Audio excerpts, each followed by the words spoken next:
Sa mundong hindi patas, madalas ang pagiging babae ay hindi sapat na kwalifikasyon. Kahit ang hangarin mo'y magbuhay lang ang mahal mo sa buhay. Tanya, ate, masakit ang dibdib ko. Magpahinga ka muna. Hahanap ako ng trabaho. Kailangan mo nang magpa-check up.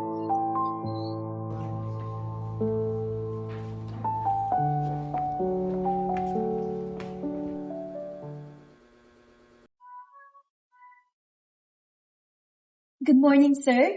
Naghahanap po ako ng trabaho. Kaya ko po kahit anong training. Babae. Hindi ako nagtitiwala sa empleyadong babae. Mas lalo dito sa ganitong trabaho, madalas mahina o madaling mapagod. Pero sir, handa po ako magpursige. Tensya na. Next.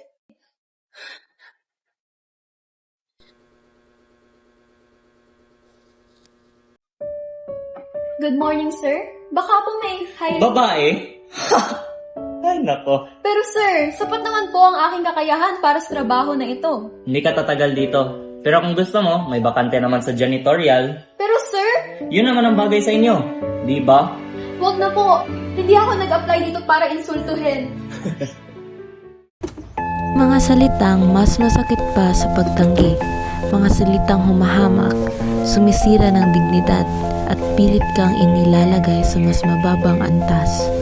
Ngunit kahit nanginginig ang loob ni Trisha, pililit niyang umalis. Dala ang natitirang respeto sa sarili.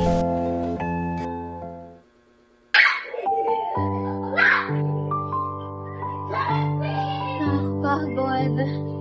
Oh, anak, anong nangyari sa trabaho? Wala ma, puro sila pang mamaliit. Para wala silang nakikitang halaga sa mga kagaya ko. Anak, huwag kang mawala ng pag-asa.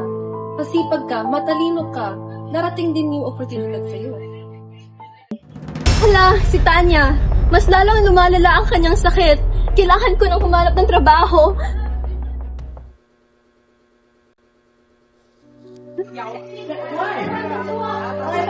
Ay, ikaw po ba si Kisha? Hinahanap ko kasi ikaw dahil nabalitaan ko noon at nakita ko talaga ang iyong potensyal. Gusto mo pa ba talaga magtrabaho? Sige. Ha? Ako to? Oo, hindi ko kasi kailangan ang lalaki o babae sa trabaho. Ang kailangan ko ay ang masipag at mautak at ikaw yun. Hindi nasusukat ang tagumpay sa dami ng tumanggi sa'yo, kundi sa tibay ng loob mo magpatuloy. Ate, salamat kung hindi dahil sa'yo. Hindi ako sumuko dahil kailangan mo ako at dahil may mga taong naniniwala sa akin.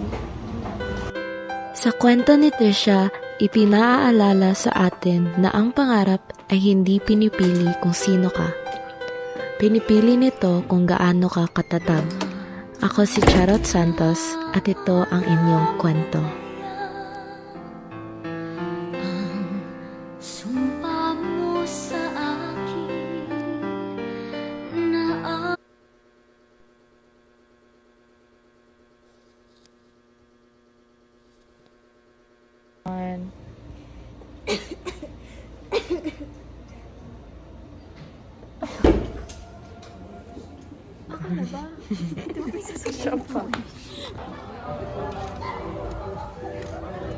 Ay, ikaw po ba si Kisha? Hinahanap ko kasi ikaw at noon nakita ko ang... Good morning, sir. Baka po may hiring. Babae?